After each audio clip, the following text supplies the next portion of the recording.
ಮಾಧ್ಯಮದ ಮಿತ್ರರೇ, ಇವತ್ತು ಮಾನ್ಯ ಹಿರಿಯರು ಮಾಜಿ ಸಚಿವರಾದಂಥ ರವೀಂದ್ರನಾಥ್ ಅವರು, ರೇಣುಕಾಚಾರ್ಯ ಅವರು, ಮಲ್ಲಿಕಾರ್ಜುನ್ ಅವರು, ನಮ್ಮ ಬಸವರಾಜ ನಾಯಕ್ ಅವರು, ಕಲ್ಲೇಶ್ ಅವರು, ಅಜಯ್ ಕುಮಾರ್ ಅವರು, ಶಿವಯೋಗಿ ಸ್ವಾಮಿ ಅವರು, ನಮ್ಮ ಹಿರಿಯರು, ನಮ್ಮ ಲೋಕಿಕರಿ ನಾಗರಾಜ್ ಅವರು ಎಲ್ಲರೂ ಸೇರಿ ಭಾಳ ಸುದೀರ್ಘವಾಗಿ ಚರ್ಚೆ ಮಾಡಿದ್ವಿ.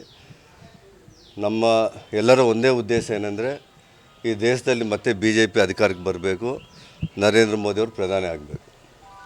ಈ ವಿಚಾರದಲ್ಲಿ ಯಾವುದೇ ಒಂದು ಭಿನ್ನಾಭಿಪ್ರಾಯ ಇಲ್ಲ.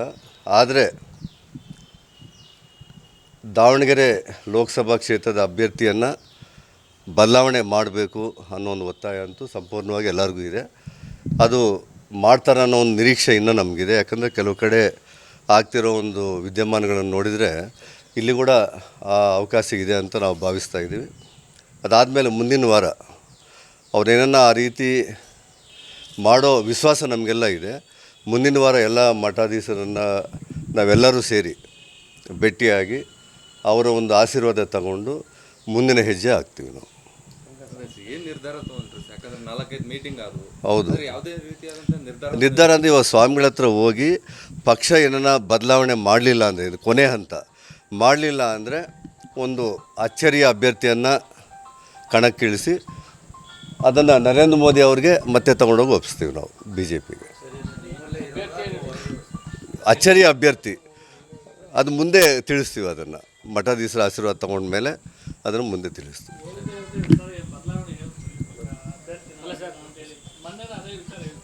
ಇಲ್ಲ, ಇದು ಸ್ಪೆಷಲ್ ವಿಚಾರ, ಮೊದಲನೇ ವಿಚಾರ ಅಲ್ಲ ಇದು ಹೊಸ ಸುದ್ದಿ.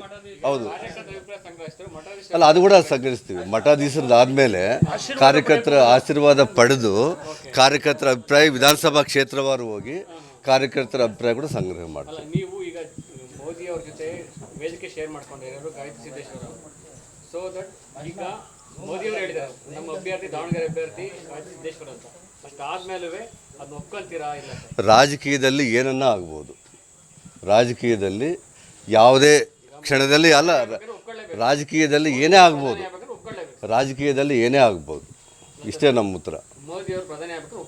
ಅಲ್ಲ, ಮೋದಿಯವರು ಪ್ರಧಾನಿ ಆಗಬೇಕಂತ ನಾನು ಪ್ರಾರಂಭದಲ್ಲೇ ಹೇಳಿದ್ದೀನಿ. ಆದರೆ ಇಲ್ಲಿ ಅಭ್ಯರ್ಥಿಯ ವಿಚಾರ ಬಂದಾಗ ಯಾರಿಗೂ ಮನಸ್ಸಿಲ್ಲ, ಕಾರ್ಯಕರ್ತರಲ್ಲೂ ಇದಿಲ್ಲ, ಮತದಾರರಲ್ಲಿ ಒಳ್ಳೆಯ ಅಭಿಪ್ರಾಯ ಇಲ್ಲ ಅನ್ನೋದು ಎಲ್ಲರ ಅಭಿಪ್ರಾಯ.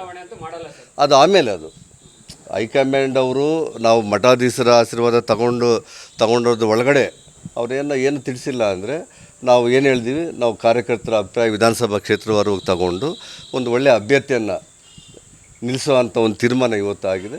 ಅದು ಮುಂದೆ ತಿಳಿಸ್ತೀವಿ ಅದನ್ನೇನು.